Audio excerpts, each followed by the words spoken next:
Okay, now we're going to factor this slightly more complex quadratic expression. The trick here is, of course, to recognize that it's quadratic. We're gonna the first thing to do is to realize that you can rewrite x to the 1/2 as something squared. So let's do that. X to the 1/2 is really something squared. What is it? Well, in actuality, it's x to the 1/4 power. If you square x to the 1/4, you'll get x to the 1/2. So we've rewritten that minus 3 x to the 1/4 power again. Right in there, minus 40. Great. So now we have these two things match here. So we have something squared minus something times that something again, yeah? So this is clearly quadratic form. You got this squared and this one's not squared, yeah? So it's quadratic form.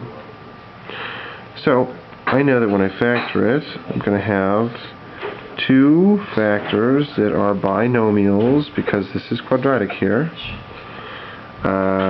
Of course, in order to get x to the 1/4 squared, I'm going to have an x to the 1/4 here and an x to the 1/4 here, so that if you were to FOIL these binomials, right, you'd have x to the 1/4 times x to the 1/4, which would end up being x to the 1/4 squared, right? Anywho. And so now it's a game to find, because I'm doing the trial and error method, I've got to find two factors of 40 that will add to 3. And so I've got to pick them and test them out to see if they will add to -3. So let me see. If I was to try, say, 4 and -10, that'll, if you multiply them together, it will get you -40, but if you add them together, it will get you -6, which is not -3. So that doesn't work. What if I chose, say, 5 and -8?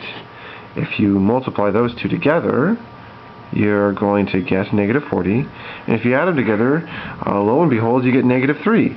So 5 and -8 are going to work. Yay! So I'll use -8 here, and I'll use +5 there. And if you FOIL it out, you get the right answer. So we'll go ahead and check it. I'll just write this over again to be neat.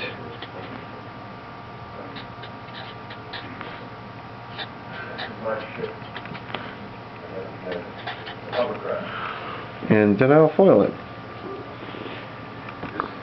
So these two terms will get you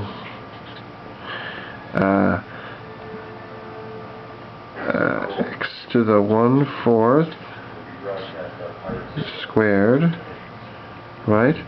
And then the inner term will get you +5 x to the 1/4, and then these terms here, the x to the 1/4 and the -8, that'll get you the -8 x to the 1/4, and then these terms here, the 5 and the -8, will get you -40. Great, and then when you combine like terms, these terms being the like terms, you'll get, oh yes, also you're going to raise this power, yeah? And x to the 1/4 to the second power ends up being x to the 2/4. And then I add these like terms. 5 minus 8 is -3 x to the 1/4. And I have -40. Of course, x to the 2/4 is really just x to the 1/2, isn't it? And then there's the -3 x to the 1/4 minus 40, and so upon inspection I realize that once I FOIL out what I'd factored here, I get what I originally started with. So therefore this this must be the answer here. I must have factored it correctly. Just check the answer.